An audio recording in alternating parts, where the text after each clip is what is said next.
তো welcome my dear student. আজকে তোমাদের সামনে একটা টপিক তুলে ধরবো। আজকের টপিকের নাম পর্যায় সারণী, পিরিয়ডিক টেবিল। তো এই পিরিয়ডিক টেবিলটা তখনকার যুগে একটা ইম্পর্ট্যান্ট জিনিস ছিল।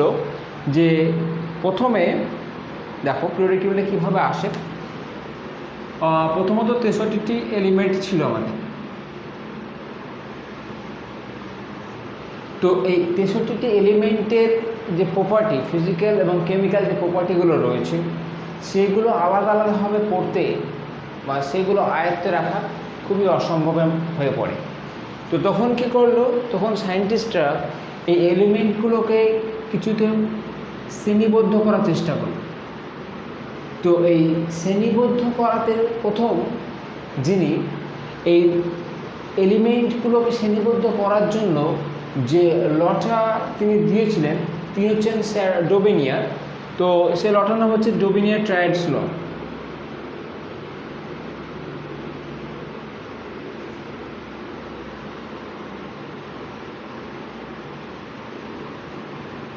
ডোবেনিয়ার ট্রায়াডস ল। তো এই স্যার ডোবেনিয়ার কি বললেন, সে ডোবেনিয়ার বললেন যে রাসায়নিকভাবে সাম্য রয়েছে বা সমান রয়েছে এরকম তিনটি এলিমেন্ট। আমি তিনটি এলিমেন্ট ধরছি, দেখো, হলো লিথিয়াম, সোডিয়াম আর হচ্ছে পটাশিয়াম। এই যে তিনটি এলিমেন্ট, এরা কিন্তু রাসায়নিকভাবে সাম্য, এদের প্রপার্টিটা সেম রয়েছে। তো স্যার ডোবেনিয়ার কী বললেন, স্যার বললেন যে এদের যে অ্যাটমিক মাসগুলো রয়েছে,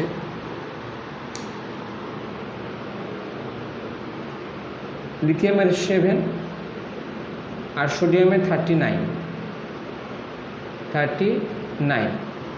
সে ডোবেনিয়ার কী বললেন যে এদের এই যে ফার্স্ট এবং লাস্ট যে এলিমেন্টগুলো রয়েছে তাদের অ্যাটমিক মাসের অ্যাভারেজ, তার মানে 7 + 39 কত হচ্ছে by 2, that is 46/2, that is 23 হবে। তাহলে এটা হবে 23। সে ডোবেনিয়ার বললেন যে রাসায়নিকভাবে সাম্য তিনটি মৌলের প্রথম এবং শেষ মৌল দুটির অ্যাটমিক মাসের গড় মান হবে মিডিলে যে এলিমেন্ট রয়েছে সেই এলিমেন্টের।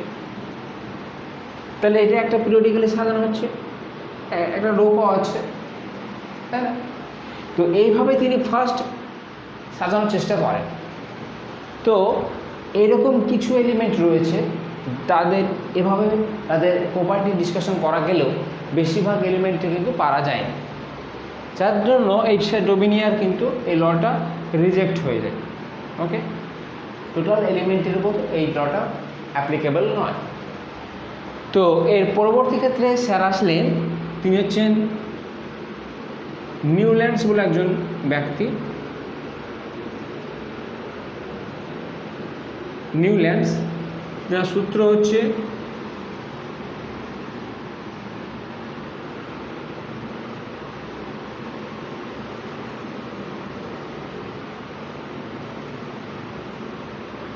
নিউল্যান্ড অক্টেভস ল। ওকে, নিউল্যান্ডস অক্টেভস ল। তো স্যার নিউল্যান্ডস, ডোবেনিয়ার পর স্যার নিউল্যান্ডস আসেন। এই স্যার ডোবেনিয়ার কি বললেন,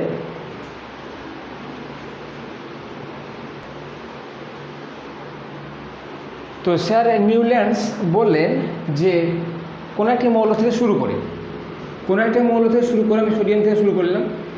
সোডিয়ামের পরে রয়েছে ম্যাগনেসিয়াম, তারপরে রয়েছে অ্যালুমিনিয়াম, তারপরে রয়েছে সিলিকনের পরে রয়েছে ফসফরাস, তারপরে রয়েছে সালফারের পর রয়েছে ক্লোরিনের পর রয়েছে আবার চলে এসছে পটাশিয়াম।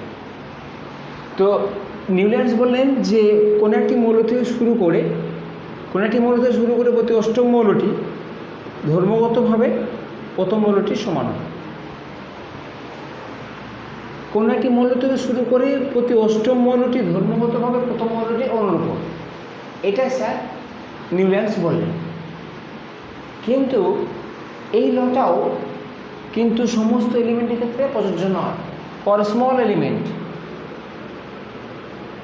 স্মল এলিমেন্টের ক্ষেত্রে এটি অ্যাপ্লিকেবল।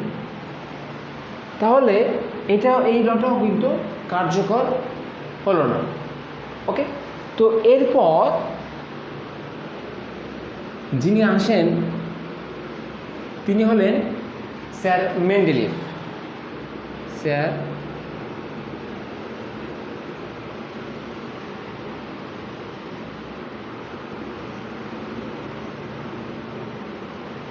মেন্ডেলিভস এর ল বলা হয়।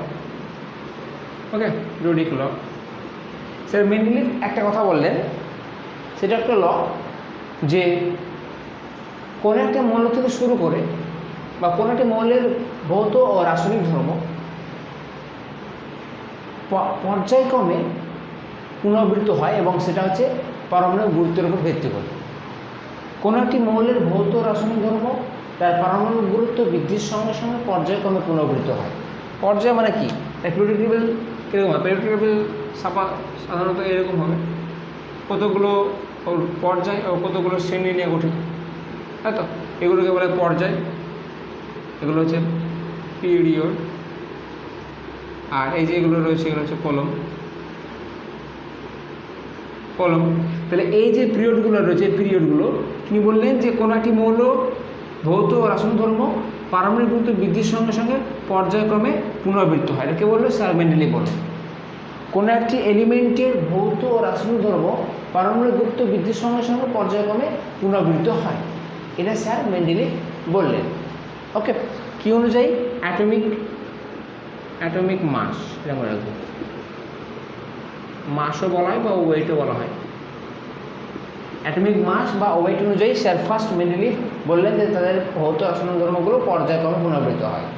ওকে, কিন্তু এর সাহায্যে যে সমস্ত এলিমেন্টগুলো সাজানো গিয়েছিল, এভাবে পিরিয়ডিক্যালি প্রত্যেকটা এলিমেন্টকে একটা টেবিল তৈরি করা গিয়েছিল।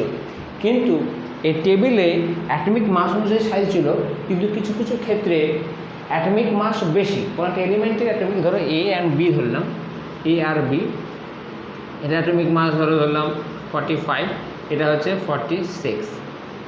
কী করা গেছে যে এই অ্যাটমিক মাস বেশি হওয়া সত্ত্বেও একে পরে বসানো হয়েছে, অ্যাটমিক মাস কম হওয়া সত্ত্বেও এই এলিমেন্টটাকে প্রথমে বসানো হয়েছে। তাহলে এই যে স্যার বললেন যে পর্যায়ক্রমে পুনরাবৃত্ত হয় অ্যাটমিক মাস বৃদ্ধির সঙ্গে সঙ্গে, তাহলে এখানে কিন্তু সেই বৃদ্ধির ক্রমটা মানা হয়নি। তার জন্য এবং এর সঙ্গে তখন আইসোটোপ আবিষ্কার হয়। আইসোটোপের ডেফিনেশনটা কি? আইসোটোপটা হলো যে সমস্ত এলিমেন্টে অ্যাটমিক নাম্বারটা সেম। অ্যাটমিক নাম্বার একটা এক্সাম্পল যদি দিই আমি এখানে, এটা হচ্ছে হাইড্রোজেন 1, হাইড্রোজেন 1, 2, হাইড্রোজেন 1, 3, এই যে রয়েছে এদের দেখো অ্যাটমিক নাম্বারটা সেম। তার জন্য এরা পরস্পরে কী হচ্ছে? আইসোটোপ। তাহলে এদের কিন্তু এই যে মাস নাম্বারগুলো ডিফারেন্ট। তাহলে এদের যে প্রপার্টিগুলো ডিফারেন্ট হওয়ার কথা অ্যাকর্ডিং টু এই মেন্ডেলিভস ল, কিন্তু এদের প্রপার্টিগুলো সব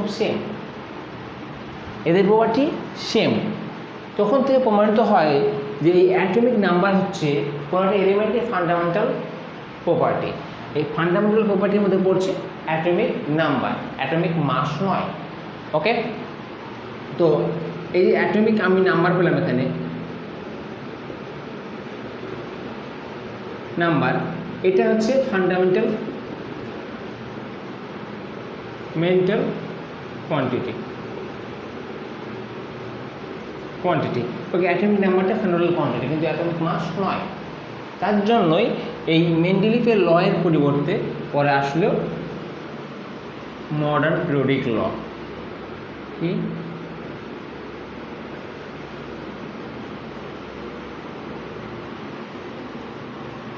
মডার্ন পিরিয়ডিক ল।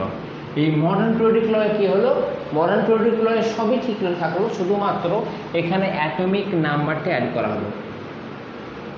অ্যাটমিক নাম্বারটা কী হলো? অ্যাড করা হলো। কী বললো?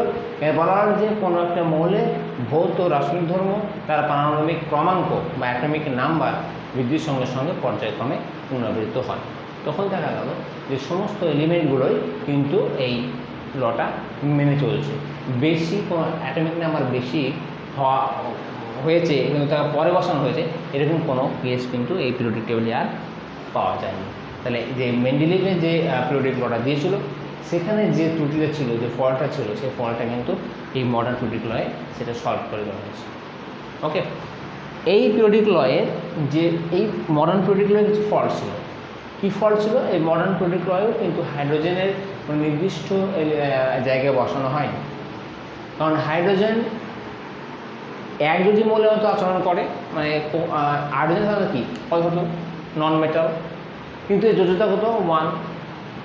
তাহলে এটা আবার এটা হচ্ছে ক্যাটায়ন প্রপার্টি, তাহলে এটা কোনো জায়গায় বসানো সম্ভব হয়। এটা একটা ফল্ট মডার্ন পিরিয়ডিক টেবিলের। এবং এর সঙ্গেও যে 8 নম্বর যেটা শ্রেণীটা রয়েছে, সেই শ্রেণীর 3টা করে এলিমেন্ট বসানো হয়েছে, এটা কিন্তু ঠিক নয়। তো এর পরবর্তীকালে এসছে সেটার নাম হচ্ছে লং পিরিয়ডিক টেবিল। এই পিরিয়ডিক টেবিলের পর এসছে স্যার বোরের পিরিয়ডিক টেবিল বলা হয়, বোরস পিরিয়ডিক টেবিল। তো এটার নাম হচ্ছে long periodic table. Okay, also known as long periodic table. Long periodic table, Bohr's periodic table মানে পিরিয়ডিক টেবিল যে লং পিরিয়ডিক টেবিল সেটা তৈরি করেছেন সেটা বোরস। তো তার নাম হচ্ছে বোরস পিরিয়ডিক টেবিল বলতে পারো, বা লং পিরিয়ডিক টেবিল তো সবাই সাধারণত বলে থাকে। তো এখানে প্রত্যেকটা এলিমেন্টকে কিন্তু আলাদা আলাদা জায়গায় বসানো হয়েছে। এই যে মডার্ন পিরিয়ডিক টেবিলে 8 নম্বর যে শ্রেণীটা রয়েছে, রোটা রয়েছে, সেই রোয়ে কিন্তু 3টে করে এলিমেন্ট ছিল, কিন্তু এই বোরস পিরিয়ডিক টেবিলে সেই 3টে করে এলিমেন্ট নেই, সিঙ্গেল এলিমেন্ট করে বসানো হয়েছে। এরও ফল্ট রয়েছে, তো সেই ফল্টটা এখনও সলভ করা যায়নি। তো এই হচ্ছে ব্যাপার, এই পিরিয়ডিক টেবিলের উৎপত্তি, এভাবে পিরিয়ডিক টেবিলটা এসেছে আমাদের সামনে। আজকে ভিডিও এই পর্যন্তই, এবং এরপরে আর কিছুটা পার্ট রয়েছে পিরিয়ডিক টেবিলের। তো পরবর্তী ভিডিওতে আমি পিরিয়ডিক টেবিলটা শেষ করব। যেটুকু পড়ালাম সেটুকু তোমাদের ভিডিওটি দেখার পর বইটা দেখবে সব ইজি লাগছে, এবং যেগুলো বললাম, যে জায়গাগুলো দেখলাম, ছুঁয়ে গেলাম, সেই জায়গাগুলো অবশ্যই ভালোভাবে পড়বে, কারণ সেইগুলোই জানা উচিত। ওকে, ভিডিওটি লাস্ট পর্যন্ত দেখার জন্য অনেক ধন্যবাদ।